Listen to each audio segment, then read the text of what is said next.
Financial year 23-24 जो कि अप्रैल 2023 से स्टार्ट हो रहा है, उसके अंदर न्यू टैक्स रिजीम को बाय डिफॉल्ट ऑप्शन बना दिया गया है। अगर आपको ओल्ड टैक्स रिजीम को चूज करना है तो फॉर्म 10 IEA आपको फाइल करना होगा, लेकिन सारे केसेस में नहीं, आगे चल के देखते हैं। 10th अमेंडमेंट नोटिफिकेशन नंबर 43 आया, जिसने ये रूल बनाया है।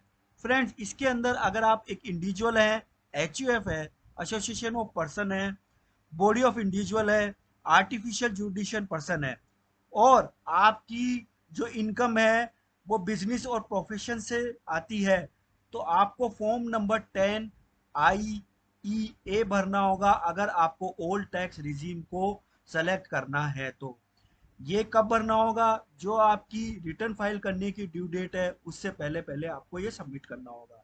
लेकिन अगर आपकी बिजनेस और प्रोफेशन की इनकम नहीं है तो ये फॉर्म भरने का कोई रिक्वायरमेंट नहीं है। आप जब अपनी इनकम टैक्स रिटर्न को फाइल करेंगे तो वहां पर एक ऑप्शन आता है कि आप ओल्ड टैक्स रिजीम को सेलेक्ट करना चाहते हैं या न्यू टैक्स रिजीम को, तो वहां पे आपको ऑप्शन सेलेक्ट करना होगा। फ्रेंड्स, अगेन मैं रिट्रेट करता हूं, बिजनेस और प्रोफेशन की इनकम में 10 IEA फॉर्म बनना है। अदर देन बिजनेस और प्रोफेशन की इनकम है तो आपको इनकम टैक्स रिटर्न में ऑप्शन देना है। फ्रेंड्स, इसको आप सेलेक्ट भी कर सकते हो, विड्रॉ भी कर सकते हो और वापस से ऑप्ट भी कर सकते हो। ये 10 IEA एक इलेक्ट्रॉनिक फॉर्म होगा जिसमें आप डिजिटल सिग्नेचर या इलेक्ट्रॉनिक वेरिफिकेशन कोड के थ्रू भर सकते हो। जो इनकम टैक्स सिस्टम है उसको प्रिंसिपल डायरेक्टर जनरल या director general of income tax जो भी केस है वो बताएंगे कि इसका प्रोसीजर क्या होगा return file form number 10 IEA को फाइल करने का। उसमें क्या डेटा स्ट्रक्चर होंगे, उसके स्टैंडर्ड क्या होंगे, manner of generation of EVC code क्या होगा, वो सब उसके वो लोग बताएंगे। इसी के साथ साथ फॉर्मुलेटिंग और इम्प्लीमेंटिंग सिक्योरिटी आर्काइवल और रिट्रीव पॉलिसी भी वो लोग बनाएंगे। Friends, income tax return file करने का सीजन चल रहा है।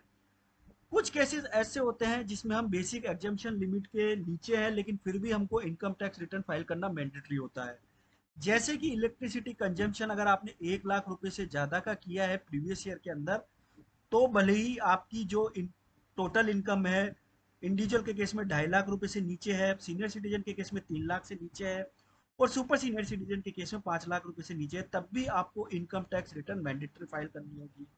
इसी के साथ साथ अगर आपने फॉरेन ट्रेवल एक्सपेंस किया है और आपका एक्सपेंसेस 2 लाख रुपए से ज्यादा है ड्यूरिंग द प्रीवियस ईयर, अब भले ही चाहिए एक ट्रिप हो, एक से ज्यादा ट्रिप हो, लेकिन टोटल एक्सपेंस 2 लाख रुपए से ज्यादा आ रहा है, तब भी आपको mandatory income tax return file करनी है, चाहे आपकी बेसिक एग्जाम्पशन जो टोटल इनकम है बेसिक एग्जाम्पशन लिमिट से नीचे आ रही हो।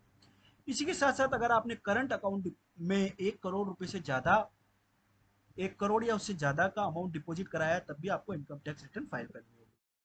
अगर आपने कोई डिपॉजिट कराई है सेविंग बैंक अकाउंट में, अब चाहे वो डिपॉजिट एक हो या एक से ज्यादा हो, लेकिन उनका अमाउंट कंसोलिडेट अमाउंट 50 लाख रुपए से ज्यादा आ रहा है, तब भी आपको इनकम टैक्स रिटर्न फाइल करने की जरूरत है। इसी के साथ साथ आप कोई बिजनेस करते हैं और उसमें आपका sales, gross receipt, turnover previous year में 60 लाख रुपए से ज्यादा है, भले ही आप लॉस में जा रहे हो, तब भी आपको इनकम टैक्स रिटर्न फाइल करना मैंडेटरी है।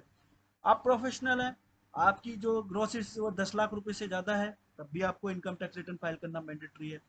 TDS या TCS आपका डिडक्ट हुआ है 25,000 रुपये या ज्यादा, और सीनियर सिटीजन के केस में 50,000 या ज्यादा, तब भी आपको इनकम टैक्स रिटर्न फाइल करना जरूरी है। आप कोई असेट्स ओन करते हैं आउटसाइड इंडिया, या आपने कोई फाइनेंशियल इंटरेस्ट है किसी एंटिटी में, या आपको बेनिफिशियरी है जिसमें आप साइनिंग अथॉरिटी है और वो अकाउंट जो है लोकेटेड है आउटसाइड इंडिया, तब भी आपको इनकम टैक्स रिटर्न फाइल करना है। फ्रेंड, सपोज कीजिए आप इन सब केस में भी फाइल फॉल नहीं करते हैं, और जो आपकी इनकम है टोटल इनकम साल की मान लीजिए 1.5 लाख रुपया ही है, तो क्या आपको इनकम टैक्स रिटर्न फाइल करना चाहिए? फ्रेंड्स, मेरे अकॉर्डिंगली बिल्कुल करना चाहिए, क्योंकि हम आज के उस टाइम में रह रहे हैं जहां हमें लोन लेने का कभी भी रिक्वायरमेंट हो सकता है।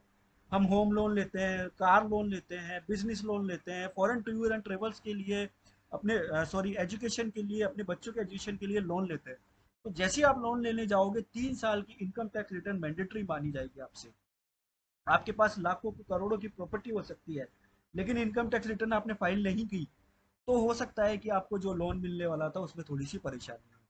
प्लस आप वीज़ा बनाते हैं, पासपोर्ट बनाते हैं, फॉरेन टूर पे जाते हैं, तो ये जो इनकम फॉरेन एजुकेशन के लिए जाते हैं, तो ये जो इनकम टैक्स रिटर्न होती है ये आपको बहुत फायदेमंद देती है।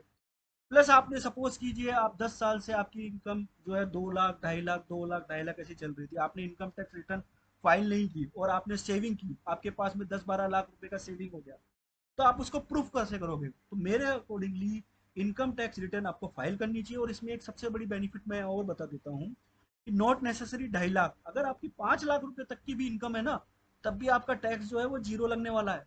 तो इनकम टैक्स रिटर्न तो फाइल करो ही करो, क्योंकि कई बार क्या होता है कि हमारा टीडीएस टीसीएस ये डिडक्ट होता है और हमको पता ही नहीं होता, वो 26 एएस में आके बैठ जाता है और हम कभी अपने इनकम टैक्स पोर्टल पर लॉग इन ही नहीं करते और इस वो टाइम पीरियड चला जाता है और टीडीएस जो हमें मिलना चाहिए था या टीसीएस जो हमें मिलना चाहिए था, जो हमारा पैसा है जो रिफंड आना चाहिए था, वो कभी आता ही नहीं है, क्योंकि हम लोग कभी इनकम टैक्स पोर्टल को लॉग इन करके ही नहीं देखते हैं।